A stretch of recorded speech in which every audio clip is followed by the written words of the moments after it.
င်္ဂလာပါရှင်။ပူလိုက်အေးလိုက်မိုးရွာလိုက်ဖြစ်နေတဲ့အခုလိုရာသီဥတုမှာခဏခဏဖျားနာတတ်တဲ့လူတွေရှိကြလားရှင်။အဲ့ဒီလိုရာသီကူးချိန်မျိုးမှာအိမ်မှာဆောင်ထားတဲ့ဖိန်းရဲ့သဘာဝဆေးသုံးမျိုးအကြောင်းနဲ့သူတို့ရဲ့အာနိသင်တွေကိုဒီဗီဒီယိုလေးမှာမျှဝေပေးသွားမှာပဲဖြစ်ပါတယ်ရှင်။ပထမတစ်မျိုးကတော့ခီနာခိုပါသူကဆေးပြောင်းပန်ဂျင်းကွန်းရွက်ငှုတ်ကောင်းစတဲ့သဘာဝစည်းနစ်တွေနဲ့ဖော်ဆက်ထားတာပါခန္ဓာကိုယ်ရဲ့ကိုယ်ခံအားစနစ်ကိုမြင့်တင်ပေးတဲ့အတွက်ကြောင့်မလို့အေးမိနာဆေးနဲ့တက်ရှူလမ်းကြောင်းယောဂါတွေမဖြစ်အောင်ကြိုတင်ကာကွယ်ခြင်းတဲ့သူတွေအတွက်အဓိကဆောင်ထားတဲ့ဆေးလေးပဲဖြစ်ပါတယ်ရှင်ဒုတိယတစ်မျိုးကတော့ Star Nice ပါသူမှာနနက်ပွင့်စီနဲ့ပါဝင်တာကြောင့်တုပ်ကွေးဗိုင်းရပ်စ်ပွားများတာကိုဟန့်တားပေးပါတယ်ဒါကြောင့်တုပ်ကွေးကြောင့်တလိပ်ကတ်တာလက်ချောင်းနာတာချောင်းဆိုးတာတွေကိုသက်သာစေပါတယ်ရှင်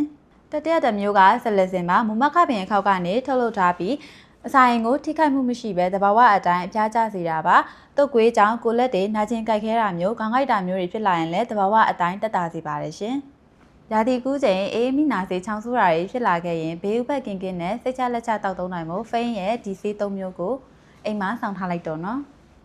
ဒီဆေး၃မျိုးစလုံးကိုမြို့နယ်နယ်မှာရှိရဲဆေးဆိုင်တိုင်းမှာဝယ်ယူရရှိနိုင်ပြီးဖိန်းကနေတိုက်ရိုက်မှာယူချင်သူတွေအနေနဲ့ကတော့399900 9000ကိုပိတ်ရက်မရှိဆက်သွယ်မှာယူနိုင်ပါတယ်ရှင်အားလုံးကျန်းမာရှင်လန်းကြပါသေးရှင်